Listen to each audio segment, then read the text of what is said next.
Good evening, everyone. My name is Elianne Ramos, ERG Cares on Twitter and elsewhere.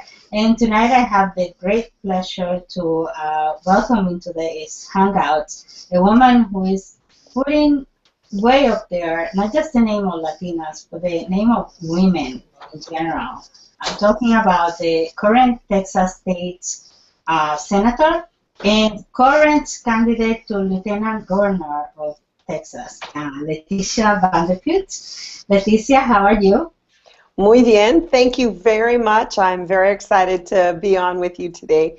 My first Google chat.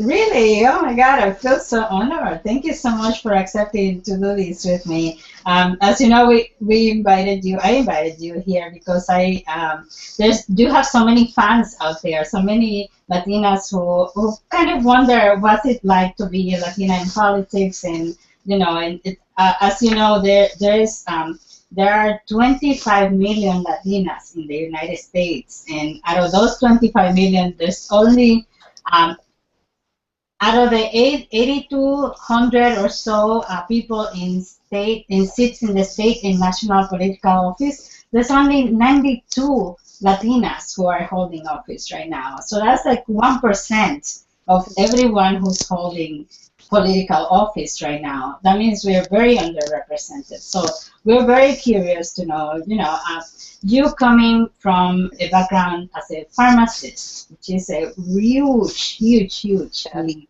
into politics. What's it like? Can you share your story about how you got started in politics? Did you always know you wanted to be a Latina in politics?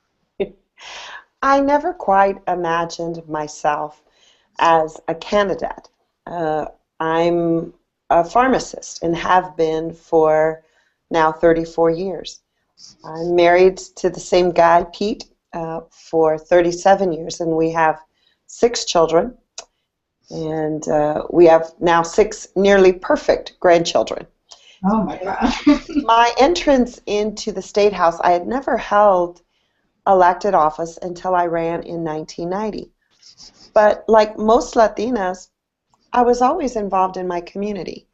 And that started, as a young person. I still live about a block and a half from where I grew up, but just concerned about my community, whether it was the parks, whether it was our schools, and a small business owner.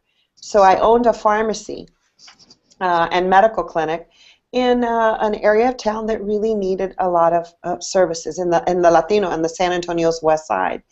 And so I became involved because I went to the state capitol to testify and to be with other pharmacists about health care. So my entrance into the capitol was not as a political candidate. I was an advocate for health care and for women. It was when I went to the state capitol with the Mexican-American business and professional women, and even in the 80s, we were talking about equal pay issues. So I was probably a very unlikely person, number one, to even be a candidate, and then really very blessed to be elected. Mujer, Latina, pharmacist, mother of 6 children under the age of 10, not your usual person that goes and puts her name in and certainly gets elected to the House of Representatives. Oh my God, how do you do it all, woman? So tell us a little bit about that, because not only are you a mother and you have your own career that has nothing to do with politics, but you're now involved in this political world, which is, crazy. I'm not a politician, but I've been very close to many of them, and I know what it's like. But can you talk a little bit about your experience as a Latina in politics, especially with all the stuff that Latinas have to go through? Well, and I've looked back on that because right now I'm embarking on a journey that is very, very historic. I'm running again, but not for my Senate seat that I've held since 1999, but for statewide office as the Democratic nominee for Lieutenant Governor. It's a very big state, 26 million people. But my experience as a Latina, as a healthcare professional, really adds to my ability to lead. And I think most Latinas don't understand that they have so many skills. If you've grown up in a Latino family, let me tell you, you know negotiating skills. Oh my God. If you've grown up in a large family, but particularly one that there's always different dynamics, and just like my household, you know, we are in San Antonio, a lot of brothers and sisters. I have employees when I was at the pharmacy, and especially, I think my role as a mother, and now the most treasured role, como abuelita, you know, you bring that to your policy-making side. There's no way I can separate Leticia San Miguel Van de Putte, la mujer, la abuelita, la farmacéutica, with Leticia Van de Putte, the state senator, and now candidate for lieutenant governor. It's, I think, for us, and particularly Latinas, you know, I was elected at a time that there were very few women, let alone Latinas. I remember looking up to the great Irma Rangel, who was elected to the legislature, the first Mexican-American in the House of Representatives. And then my dear friend, todavía mi hermana, Senator Judith Zaffarini de Laredo, was there when I got to the legislature. She was elected in 1986. They have been tremendous mentors. But just like in my pharmacy world, they were strong women, strong Latinas, to help me go further, to help me understand my role and how to be a pharmacist and a business owner. There were women who helped me, and I really stand before the voters today with the strength and really with the help from these other women. Wow, and you really have become an icon, not just for Latinas, but for women in general. As a matter of fact, when you first came to kind of the national consciousness was during the Wendy Davis filibuster, right? When you stood up there, and we were all like cheering for you, and we were all like, you know, going, yes, you tell them, Leticia. So tell us a little bit about that. How was that experience for you, and what do you think changed in Texas that night? Well, I had a very successful legislative session, but the summer we had special sessions, and they were on many issues. Reproductive health, it was a bill to restrict women's access to health care. Transportation and water. So this wasn't the only bill. It was a very tense summer. But for me personally, it was a grieving time. In May, we lost our grandson, a baby, an infant, 6 months old, to SIDS. And so we lost the baby of our family in May. In June, we lost my dad in a traffic accident. Gracias a Dios, he was killed instantly because he didn't have to suffer. I was never supposed to be at the Capitol on June 25th. It was the day that we buried my dad. And we buried him at Fort Sam Houston late, and my dad always stood up for me, always stood up for me. When my staff told me, after the funeral, when all the family was gathered, I knew what was happening at the Capitol, but that was the furthest from my mind. And they said, Senator Davis is under attack. They're going to try to bring her down. And I knew that just like mi padre had stood up for me so many times, that I needed to stand up for women. And so I left my family in San Antonio and went to the Capitol. What I found that night was it wasn't about Wendy Davis or Leticia. It was about the people who had been ignored, especialmente mujeres, who had not, their voices had not been listened to.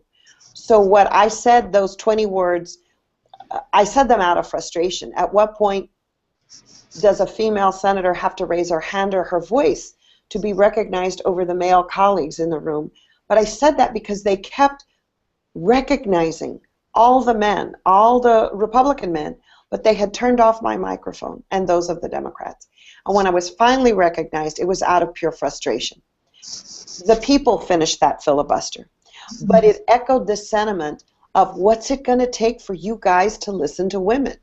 At what point are we valued? Or what point are your arrogance in thinking you know what's best for us. Just trust women. And it wasn't about Leticia or Wendy that night. It was about the people who finished that filibuster. I think that as you said, that echoed the sentiment of so many. As a matter of fact, we just have a comment on the chat room here from Veronica Arriola, and she's asking, "Do you still have the mic that you dropped during the filibuster?" So you know that when that was going on, we were all like on this side of the screen, cheering for you. No, but like Elianne, like most Latinas, we understand tragedy and crisis, and we understand that sometimes that's when we're our strongest. Esa es la mujer, ¿verdad?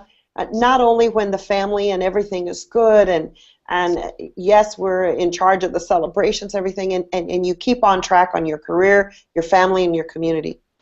But think about the women, las mujeres, that are so strong in times of crisis. When I found that strength, it was very even surprising to me because I had not even planned to be there or to speak. But what happens is, you know in your inner soul and in your heart your responsibility. And it's the duty and responsibility that take over. And that's why mujeres are so very, very strong. Yeah, and as you said, you were coming from your dad's funeral. You had just had another death in the family very recently. When that happened, you still brought it. So those coming from a Latino background, those things that you just described, do they influence the way that you view politics and issues? Do they influence the even like the way that you take decisions? Remember the whole thing when Sonia Sotomayor was getting her nomination, and there was all this talk about the white Latina and everything else. Do you believe that is true, and how does being Latina influence your politics? Well, being Latina, I don't know how not to be. Although I'm a sixth generation Tejana, soy nieta de mujeres que nacieron en Musquis, Coahuila, en Guadalajara. I mean, my grandmothers were born in Mexico, and they played such a great role in my lives. Very strong women who were dedicated to their family and to their community, and my mother. So very much like other women, you find your space. I look up to Sonia Sotomayor. I look up to Irma Rangel and to Dolores Huerta and to the women that I understand who stood up and they took action. For me, the voters in my city de San Antonio have blessed me year in, year out now for 23 years to be their voice at the Capitol. And it is not a position. It's a responsibility. I think a lot of young people think, oh, that's wonderful, they're in elected office, and it's portrayed as very powerful and glamorous. It's hard work, and sometimes you fall short, but you never give up, and you work with people. You work with people on both sides of the aisle. You work for the common good. It's about the public value that you bring, and it's about the next generation. What we as Latinos know is that sometimes we don't do for ourselves. But I can tell you, being across the prescription counter for 33 years and listening, that Latino parents, and especially abuelitos, will do almost anything if they think it's going to help the lives of their children and grandchildren. That's when Latinas come to power. They bring that DNA with them, that it's not about now, it's about los hijos y sus nietos and everybody's children. And that's why I think that we're very underutilized, because number one, we don't step up and say, choose me, yo quiero, I want to, ¿verdad? No. We are still hearing the words of our grandmothers that say, ay, mija, que sea humilde, right? Be humble, don't be boastful. Yet we know that Latinas can be very effective and very powerful when they're in decision-making positions. Yeah, and well, talk about powerful. You of all people, you have been called the woman who could turn Texas blue. Talk about power, huh? And talk about no pressure. So do you think? Let's talk a little bit about big picture now. Do you think that it is possible to change the political leanings of a state so red like Texas is? And how do you think you can do that? Well, Texas is a very conservative state, but even when we were a Democratic state, we're a conservative state. And I say conservative in that we understand that, Texas is part of the South, ¿verdad? Very hospitable, but we value hard work. We are very much enamored and we respect that rugged individualism, the kind of you pull yourself from your own bootstraps mentality. We're part of the West. But Texas, and especially so many of our communities south of I-10, San Antonio and South, somos mexicanos también. We are Latinos. We are mi casa es su casa. We are so much a part of the fabric. And what happens to us in Texas is that people think we're conservative, and we are. But we always know when neighbor needs to help neighbor. Now, I've always been able to work in a bipartisan fashion. And people have said, you stand a really good chance. Well, if I do, it's because the opponents on the Republican side have a very limited view and a very harsh rhetoric that even strong business people are finding repulsive. Mm-hmm. I've always been a kind of a middle-of-the-road pro-business Democrat, and the reason is, do you have jobs pa mi gente, right? Do you have good-paying jobs? I'm going to sit down and talk with anybody who's got good-paying jobs, and I know that the bedrock of a good workforce is public education. So I think that I have an immense responsibility. But as Latinos, if we just think we're going to sit back and wait for the demographics to catch up, no. We have to earn the votes of Latinos and non-Latinos, and we can prove it up. But we've got to take it to the people, and we've got to communicate to not only nuestra gente, but to everybody, and show them what great leaders we can be, because it's about, for me, it's about all Texans. Exactly. And as you're saying, I think that, beyond the fact that we're Latinos and we have this gente, these gente feelings, but I think that there's a larger shift that is going on across the country. I just had a hangout last night about immigration, and the leaders on it were talking about exactly the same thing, how everything is, not really black and white. It's really, there's so many shades in between in terms of the issues, and there is a larger shift that is happening. So, speaking of that shift, where do you see our community's role, not just in Texas, but in the national politics? Our role should be to have a seat at the table. And for the longest time, it was having the education opportunities, the economic empowerment. Latinas are the fastest growing segment of business entrepreneurs. That didn't happen by accident. I mean, we know that there are Latinos being very successful, but especially women business owners. So that economic power. What has happened is that we haven't had that reflected in a representative democracy where people can choose the candidate of their choice. We need to make sure that everyone is voting, but we also need to make sure that there's fair representation, that we have the opportunity to select the candidates. It's a national shift, and as I hear debates, I think the harsh rhetoric comes from not understanding that you can have, for example, an immigration reform that meets the needs of employers and the future workforce. That for Texas, I mean, our trade with Mexico is $720 million a day. Wow. This is an economic powerhouse. This is about jobs. So to dehumanize the people who live along the border, or to be disrespectful for them, to say awful things just to garner votes, and have that harsh rhetoric of immigration, they don't understand the beautiful Rio Grande Valle and its economic powerhouse, or that Laredo is the largest inland port, or that Eagle Pass, Texas has the largest amount of rail trade, $11 billion a year in Eagle Pass, Texas. So this is jobs, this is the economy. We are going to make sure that There are Latino scientists and there are Latino business owners.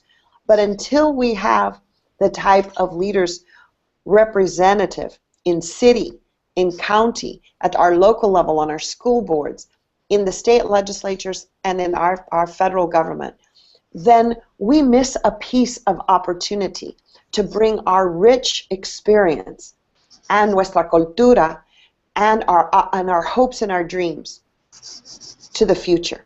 We need to not only be at the table, we need to be we need to make those decisions. Yeah, yeah, and speaking of inclusion, I think you are so right. We have a question from our audience. Speaking of inclusion, like you were saying, how can the minority Latinos make an easier effort to be included as one? And this person is talking about, other groups beyond Mexicans, so Puerto Ricans and Guatemalans and other nationalities. Well, I think, first of all, that we understand we have a cohesiveness, even though we have different nationalities and backgrounds. We're all Latinos. And the commonality of our language, la familia primera, ¿verdad? Primero Dios y la familia. Always. If you talk to Latinos, that's pretty clear-cut across the board, whether they're Dominican, Puerto Rico, the Mexicanos, Colombianos. It is de la familia y su fe, ¿verdad? La primera cosa. The next thing it's always going to be is about los niños. We have that fabric of hope that it's about the next generation. If we bring as much energy as we do to our everyday lives, because Latinos are very hardworking people. We are. And everybody understands our productivity in the workforce and understands the value that we bring to the economy.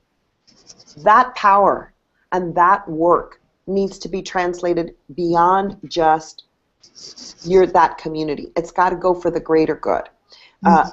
And it's got to happen with Dominicanos in Rhode Island. It's got to happen with all the array of Latinos in Florida. It's got to happen in New York and in places where we have a growing Latino population, not just Illinois, but North Carolina. And we have that mix. We have that beautiful mix of people. And I've got to tell you, love happens. We are seeing more people who are marrying people who are not Latinos or other races. And that's the fabric of this country. What has made us great is that you can't tell me that just Italian Americans married Italian Americans or that Greek Americans just married Greek Americans. Certainly that's what happened in neighborhoods. But look at where the country is now. And we know that I can always tell you that my mother teases us that, well, I married Pete Vanderpute, right? He's not Latino, but he grew up in San Antonio. He understands our Latino culture, and he embraces it. And we think that it was very important for our children to understand both sides. But my grandmother and my mother especially always says, they have a Latino heart. They may not be Latino, but they have a Latino heart. Yeah, exactly. I myself married a gringo, so you go figure, My mom makes fun of me for that, but that's another conversation. Well, my mother introduced me to my husband. Oh my God. We were friends, see. Yeah, but that's exactly the kind of things that we're seeing more and more going on in the country. And so speaking of all of the things that need to happen in the country, there's so much that needs to happen, not just for our community, but for the country in general. What are some of those things that you hope to accomplish if you're elected, or rather when you are elected, the next Lieutenant Governor of Texas? Well, I've been very blessed to be the senator of the San Antonio and be in the legislature. But as the leader of the Senate, the presiding officer in Texas, that lieutenant governor position is a very powerful one. Job one is to treat everybody with respect and to listen, to work in a bipartisan fashion, because that's what we should all do. Whether the minorities are Republican or Democrat, when it all boils down to it, we're all live in our states. We are all Americans. We are all in this together. We have such such in common. And what I despise is when people break it down to us versus them, whatever that is, and add the politics of fear and divisiveness. It does us no good. It doesn't create one new job to come from that position of divisiveness and the politics of fear. It's the politics of opportunity and hope that are so important. Number one, it would be education. And it would be for my state the importance of a quality early childhood programs and continuing K through 12 so that students are ready for the next step after graduation. It's affordable colleges and universities and technical schools or the military. It is to make those children, workforce ready and ready to enter the next phase. That plays a key role. In Texas, I'm going to tell you that we're experiencing one of the worst droughts. And if we do not take care of our water projects and our infrastructure, if you don't have the water, you're not going to have the jobs of the future.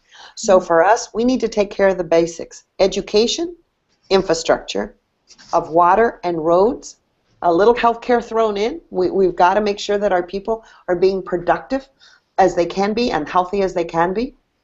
And then work on the major things that are really important, that help create jobs, that secure the future, and leave the wedge issues and the politics of fear to the side. Don't make them the priority.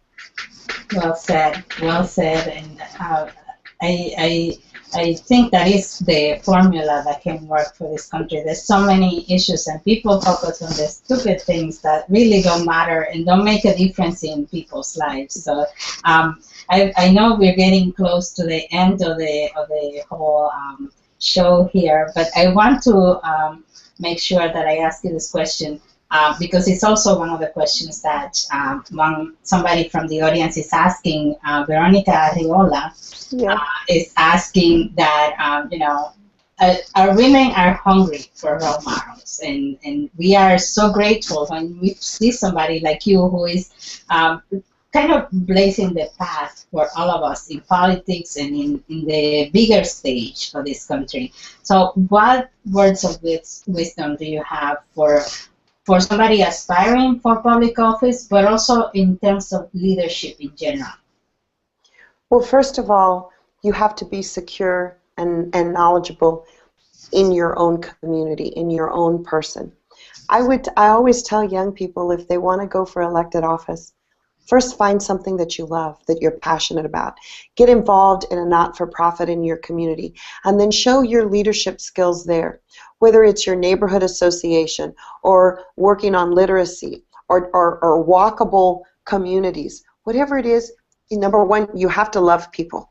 And you have to be able to translate that you can't dictate somebody to do what you want them to do. But what you can do is be the connector to convene people to help us all work together. The elected office only gives you a title that allows you to convene, allows you to bring people together, and that you work together. We have champions of everything. I'm known for my work for veteranos and sus familias and for active duty military and their families. Well, I come from San Antonio. That's a very important issue, but it also is honoring the promise that we've made to our veterans. I feel very strongly about that, and that's a lot of the work that I have done. So what I tell young women in particular is don't be defined in the roles that somebody's going to put you in. I'm the healthcare provider, pharmacist. I've never been on a health committee. I wanted to be on the business committee.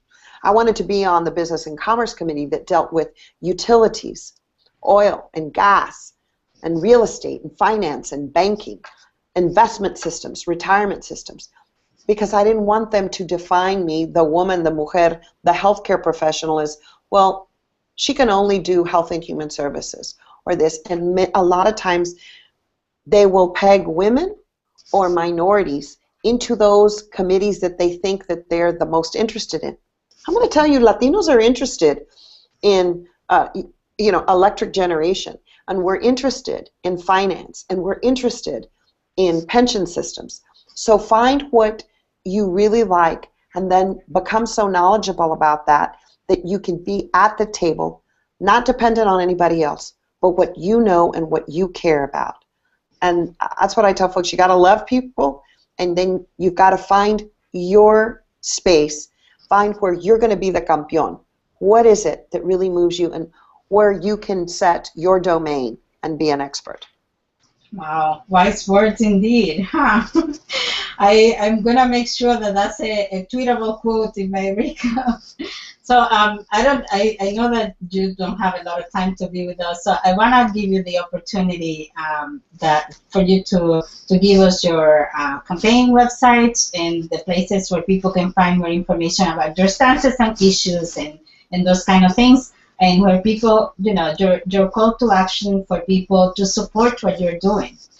Yes, I absolutely need the help. I need people to be on fire, and I'm asking them for the three T's, right? Their time, their talent, and their treasures. Su tiempo, sus talentos, y su tesoro. Because that's what I need to help get elected. Go to the LeticiaVanDePute.com website.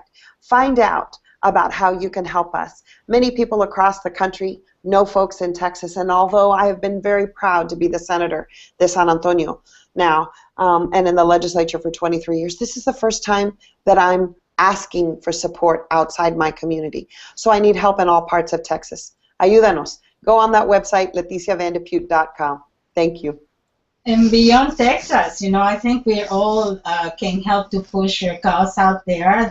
There's so many of us who are in social media and have huge audiences out there. I'm going to make sure that you get all of the questions. We're getting a lot of questions on our chat, and I want to be respectful of your time. So I'm going to send them all to you so you can answer in your own time, and then I'll publish them on my blog. Gracias. Thank you. But I want to make sure that I thank you so much for taking this time for me, to be with us here, to answer some of the questions that we have, and to give us your ideas about, how you're planning to help the good people of Texas.